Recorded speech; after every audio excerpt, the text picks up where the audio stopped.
Qual foi o sentimento quando você bateu a falta? Você viu a trajetória, você viu que a bola estava indo na direção, você falou, meu irmão, vai, agora vai. Eu assim, torto, né? Empurrando ela com o olho. Empurrando ela com o olho, vai terminar.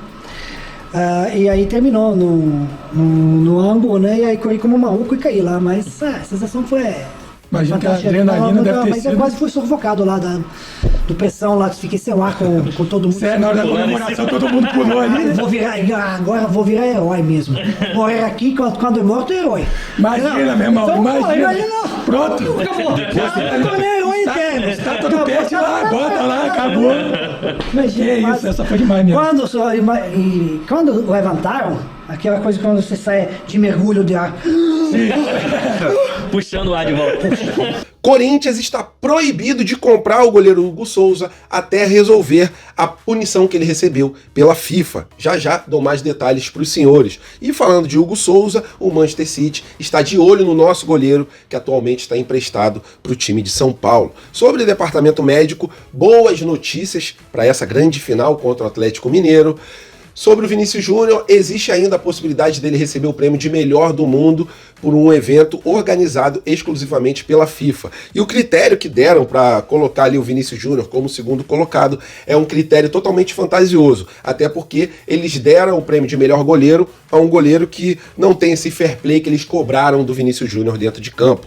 E sobre o Edmundo, ex-jogador do Flamengo, ídolo do Vasco, ele fez uma revelação realmente vergonhosa, né? Ele disse que todos os dias torce pela derrota do Flamengo. Eita, como o Flamengo incomoda os antes. Essas e outras vocês encontram agora na Flagelo TV, mas antes disso, se puderem, deixe seu like, se inscreva no canal e vamos para as notícias, que é o que interessa. Isso aqui é Flamengo! Rapaziada, a situação do Corinthians ela piora a cada dia, né? Corinthians que quer contratar de qualquer jeito, com qualquer tipo de garantia bancária, o nosso goleiro, porque só está emprestado, o Hugo Souza. Eles têm que pagar até o dia 30 de novembro.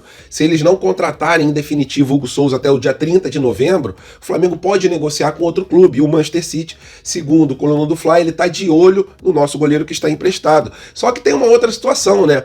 O Corinthians acabou de sofrer um transfer ban. Né? Eles não podem registrar nenhum jogador até resolverem um problema com o Balbuena. Eles devem em torno de 5 milhões de reais para o Balbuena e ele só saia desse transfer ban da FIFA caso eles consigam ali se acertar, né? Ou entrar em acordo com o Balbuena ou pagar a dívida.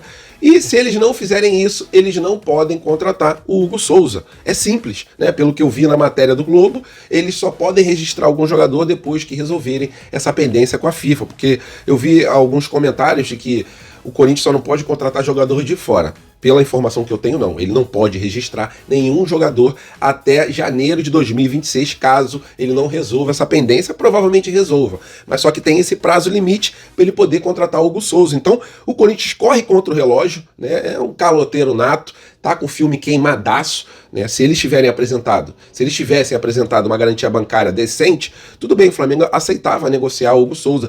Só que eles apresentaram a mesma garantia do Mateuzinho. E essa garantia garantiu que o Flamengo conseguisse receber os valores do Mateuzinho? Não, o Flamengo ainda luta para receber. Então foi justo o Flamengo dizer não, essa garantia bancária.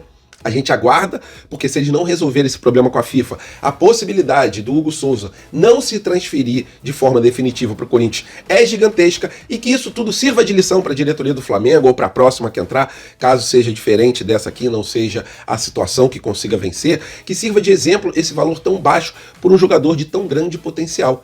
Eu já tinha falado para vocês na época e hoje em dia a gente está vendo que é um goleiro que pode, em breve, estar até mesmo na seleção brasileira. E o que o Flamengo deveria fazer e não fez, e tomara que faça nas próximas vezes, é pelo menos colocar uma multa alta, né? Não uma multa de 800 mil euros para um jogador de tão grande potencial. Pelo menos é a minha opinião, e a gente fica nessa expectativa, né? Será que o Flamengo consegue negociar ele com o Manchester City? Isso só depende do Corinthians e, claro, depende do Corinthians conseguir pagar o goleiro. Acredito eu que se não comprar o goleiro Hugo Souza à vista, o Corinthians não consiga parcelar, porque ninguém quer dar garantia para um caloteiro tão conhecido no Brasil como é hoje em dia o time de São Paulo. Pelo menos a minha opinião, queria saber a sua opinião. Por favor, coloque ela aqui nos comentários se vocês acharam que demorou muito tempo para esse transfer ban chegar no time de São Paulo. Para mim demorou porque já estava dando golpe na praça aí, ó, há muito tempo. E agora apenas uma curiosidade aqui, né? Como o Flamengo incomoda e causa inveja nos antes. Vou falar sobre o nosso ex-jogador, o Edmundo, que jogou aqui no Flamengo no meio de 1995, né? Se eu não me engano, ele chegou em julho e foi embora em novembro, fazendo aquele ataque dos sonhos, né? Sávio, Omar e Edmundo. Só que não deu muito certo, o Flamengo não conseguiu as conquistas que almejava. E sobre a inveja dos antes, né? Todo mundo sabe que o Edmundo é torcedor vascaíno, é ídolo do Vasco. Só que ele revelou uma coisa muito curiosa, né? Ele revelou em uma entrevista que ele torce todos os dias pela derrota do Flamengo, cara. É incrível como um torcedor, quando o clube dele não ganha nada, ele tem que torcer contra os outros, como é o caso do Edmundo, né? Tenho certeza que nenhum torcedor rubro-negro tem esse tipo de pensamento. Olha, todo dia eu sonho com a derrota do Vasco. A gente nem liga, irmão. Vai ganhar, Vasco. Lógico, a gente torce pra perder se puder, mas não é aquele fanatismo todo como o Edmundo falou, né? Que torce todos os dias pro Flamengo sair derrotado. Eu acho realmente muito curioso o tipo de sentimento que o Flamengo desperta. Mas é aquilo, né? Quando o clube é maior, o alvo também sempre fica mais aparente. E o pessoal tem esse ódio tremendo do Flamengo. Mas é isso, né? Como o time dele não luta por nada, ele fica passando essa vergonha pro Brasil inteiro ver. E rapaziada, agora apenas uma curtinha aqui para falar sobre boas notícias para o nosso técnico Felipe Luiz, vindas do departamento médico.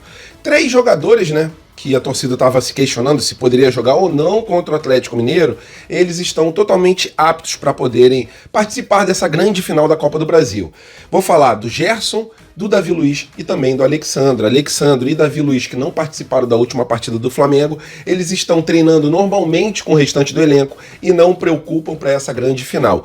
E o Gerson, que após o último jogo caiu em campo com a mão na coxa, ele, graças a Deus, também não tem nenhum risco de ficar de fora dessa partida domingo contra o Atlético Mineiro.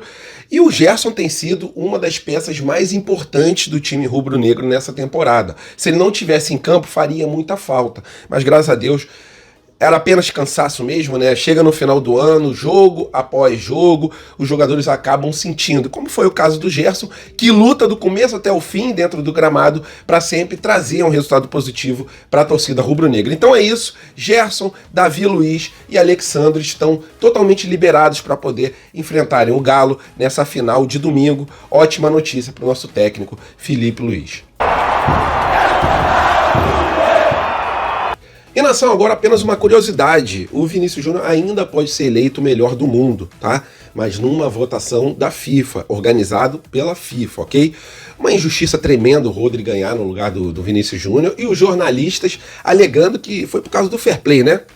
Vinícius Júnior não mereceu ganhar, não foi por causa do futebol não, né? Pra mim, o que vale realmente se o jogador é melhor ou não é o futebol dentro de campo, mas pros jornalistas não. Pros jornalistas é o comportamento também do atleta, né?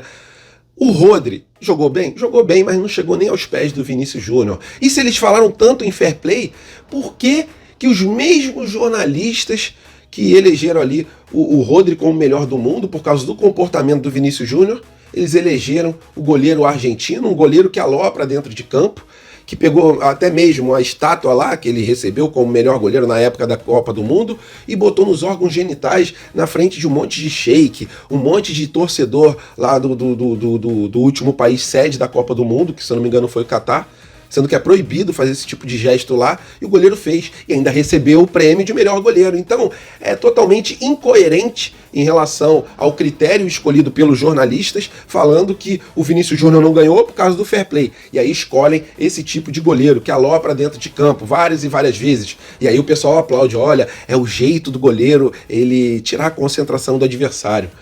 É ridículo, né?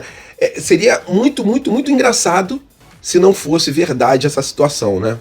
É uma piada realmente de mau gosto essa não escolha do Vinícius Júnior como o melhor jogador do mundo, pelo menos na minha opinião. Fiquem com Deus, estamos juntos, boa sexta-feira a todos, até a próxima e fui!